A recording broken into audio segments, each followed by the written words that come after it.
Hello and welcome to DBSJP, the podcast where we discuss topics relevant to our school and wider community.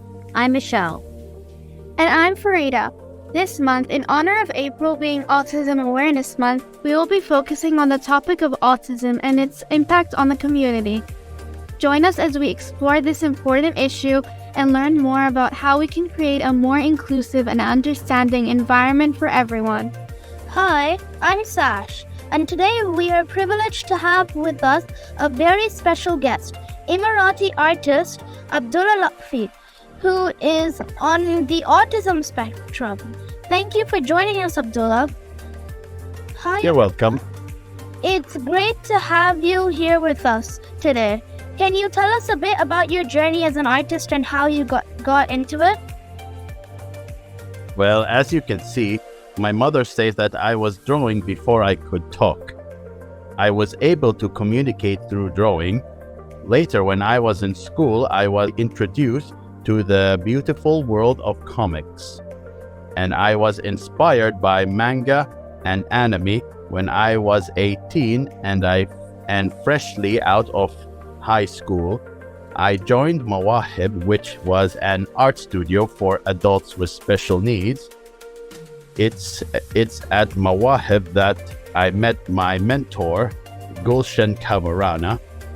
She insisted that I draw about my surroundings. A whole new world opened up for me. People started appreciating my new style, and I am very proud to say an artist was born and discovered. That's really cool. What inspires you to create art and how do you come up with your ideas? World inspires me. It's because of my autism. I see everything around me more clearly and more differently. I love watching TV. I continue to watch cartoons like The Amazing World of Gumball and playing video games like Super Mario, and watch anime is One Piece. Can you walk us through your creative process from ideation to finished product? Well, right now I am working a lot on commissions.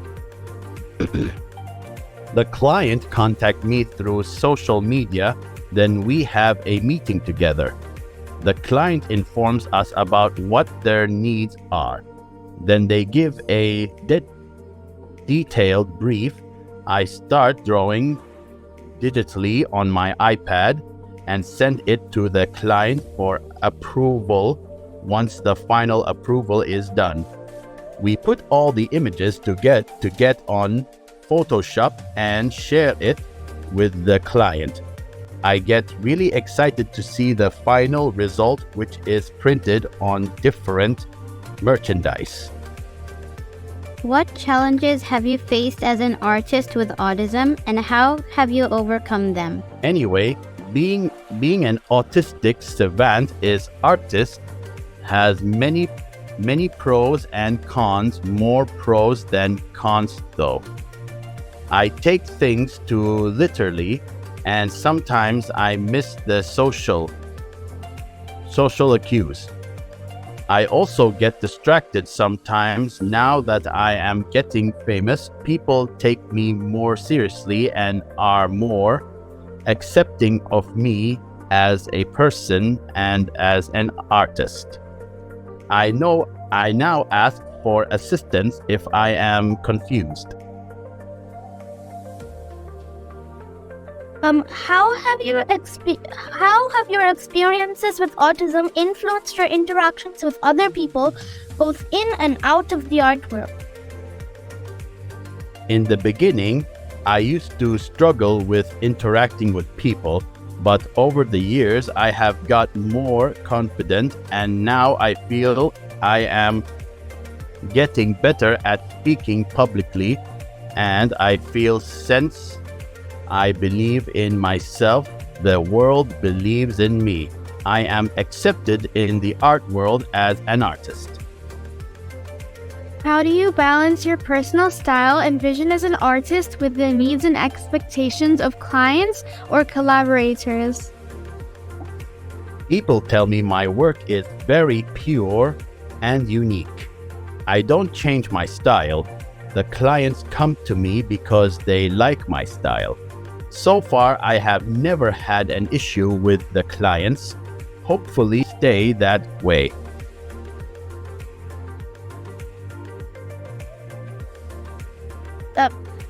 Do you have any advice for other individuals with autism who are interested in pursuing a career in the arts?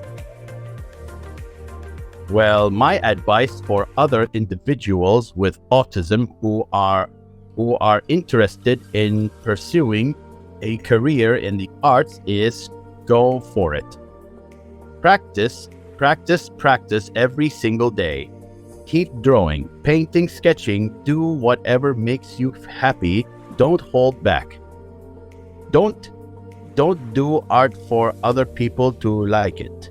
Create stuff that you like and what brings you joy. It's a wonderful career once you are ready.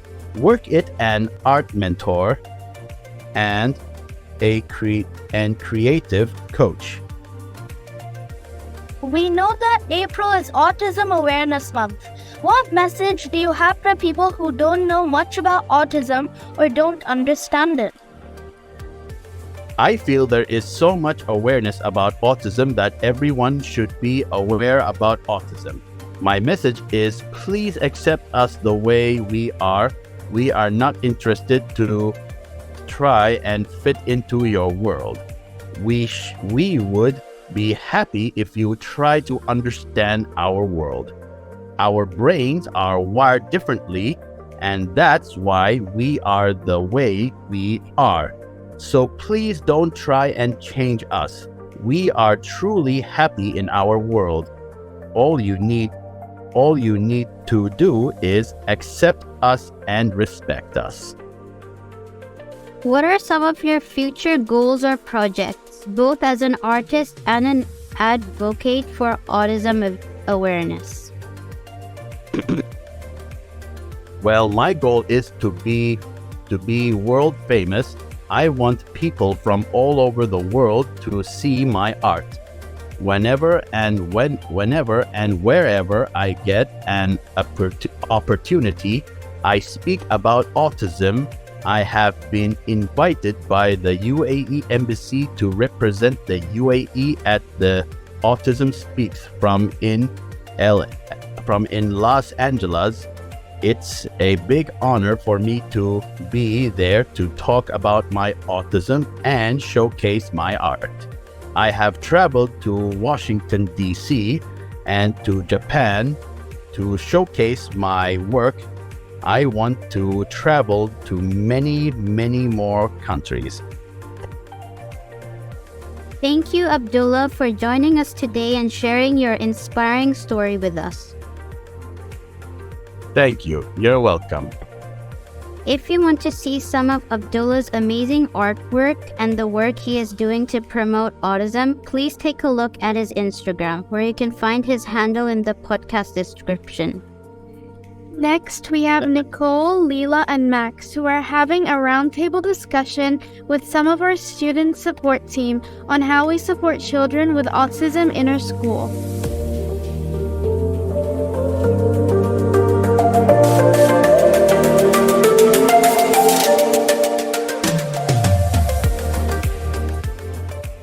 Welcome to this segment of the podcast on autism awareness and support at Dubai British School.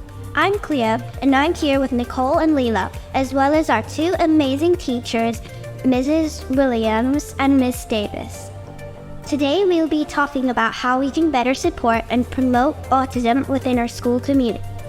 Yeah, and wasn't the segment before this inspiring? I am sure lots of artistic students will enjoy listening to Abdullah's story and his rise to fame. All right, so let's get started. So, Miss Williams, Miss Davis, can you each tell us a little about your roles in school? Sure, okay, I'll go first. So, I'm Miss Davis, and my role is within alternative pathways in primary. And this means we give students opportunities to access a different style of learning. So we focus on our communication skills and learning through practical activities For example, last term we created our own cafe. My name is Mrs Williams, and I'm the Assistant Head for Inclusion and Wellbeing. And I'm here to make sure that all our students are supported by the teachers and by the ELSAs and by the class assistants, that they are fully informed, they get lots of information on how they can help them best support our students and make sure that all of that is organised. Amazing. Can you tell us a bit about the programs and resources available at Dubai British School for students with autism? Sure, so we've got opportunities for students to take part in alternative pathway learning if this suits the student. And in primary, this mainly takes place in the Blue Room, which is a great space for learning, as well as having sensory break options, such as a trampoline and a weighted blanket. We also have our sensory room, which is a great space for other students to take breaks. And if they need some time to get away from the noise or the lights, or if the environment's just a little bit too difficult to process, we give them some time to have the time for me in the sensory room and also in our therapy room. That's really great to hear. But what are some of the common misconceptions about autism that you've encountered? So there are actually quite a lot of myths about autism, and some of the common misconceptions include that only boys have autism. That's not true. That autistic people don't feel emotions. Definitely not true. That autistic people do not want friends. Big myth. And that everyone with autism will have the same experience. Now, it's also called neurodiversity, and basically all neurodiversity means is that our brains work very, very differently to somebody with autism, and that's what makes them a little bit different. But it also makes them very, very creative, and it also makes them super clever. So if you think about the celebrities like Elon Musk and Mr Tesla, they had autism and they were neurodiverse, and they were able to think about outside the box. And I was also talking to a parent who worked for the Shell company, and she was saying that a lot of the staff in Shell are neurodiverse and very clever and very good at engineering. So there are a lot of myths about when your pathway can lead to neurodiversity. That's really interesting. So, how can we help teachers and other school staff to better support students with autism? Well, we can help teachers and staff by increasing their understanding of autism. I show how to use this knowledge to create autism-friendly learning environments and different learning activities.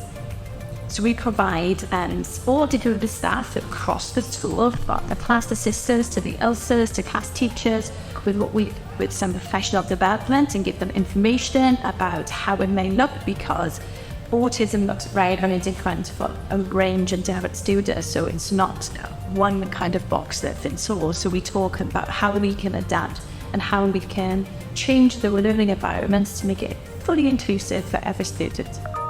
That's a really great point. Then what resources and supports are available for families of students with autism, both within the school and in the wider community? Well, we have lots of different resources available. We will hold coffee mornings, and we invite all parents out for coffee mornings, and we can share information with them about autism and about other SEN needs as well, and they can connect to each other, so they have a support network within each other's parents. There are lots of different Facebook groups and WhatsApp groups that can provide support. We even have a special group called the CIC at DBS JP, which is a group of parents that will work together and support each other. And there is, outside of the bigger community of Dubai, there's the Autism Centre, and there's lots of other resources that they can tap into. And on top of that, because Dubai is very much about community students of determination, they also have the Unified Games, and these are special games and escorting activities that allow students to take part in. All right, that sounds amazing. So let's switch gears a bit. Can you share with us some success stories that you've seen in supporting students with autism at DBS JP? Yeah, certainly. So generally, it's wonderful to see our students coming to school and being welcomed by everyone. And it's great that there's a shared understanding that not everyone is working on the same goals, but we can all celebrate each other's successes. And a great example was this year we've had a student who worked very hard to prepare for and experience the Year 4 sleepover earlier this year, even though it was a bit of a challenge. It was fantastic to see him enjoy the event with his friends and classmates, and for our community to be understanding that it's okay to join in a way that suits an individual. So like bringing your own food or having an extra adult to help. Everyone's been very understanding and supportive. I think that's really important for you to all to be aware, and for us to be aware, is how amazing DBS JMP students are at being part of an inclusive school. They can welcome absolutely everybody into your school community, and you as students do a phenomenal job in looking after each other and looking after students with additional needs. Should be really proud of yourselves. Thank you, that's amazing. So what are some of the goals and aspirations that we have for promoting autism awareness and support within Dubai British School? We would love to level up our understanding of autism in our school community so that our staff and students feel empowered to not only accept autism, but to move towards advocating for autistic people, which means being an autism ally who is responsive to the priorities of the autistic community. So this is where Autism Awareness Day is really, really important, because it raises awareness and we all come together, we talk about it, we accept it, and then that's what makes us a really inclusive school, is the fact that everybody gets together. These workshops and coffee mornings, bringing in the parents and having to follow you all that, it's all connected to that. Wow, those are some amazing goals. Well, that's all the time we have for today. I want to thank our guests, Mrs. Williams, Miss Davis, and Abdullah Lufti for sharing their insights and experiences with us. Yes, thank you so much for joining us today. We hope that this discussion has been informative and helpful for everyone listening. And don't forget, if you enjoyed this podcast, be sure to subscribe either on Apple Podcasts and Spotify, and make sure to pass it along to your friends and family, and stay tuned for our next bonus episode. That's right. In our next episode, the Year 5s will be holding a debate with our very own head teacher, Mrs. Falhi.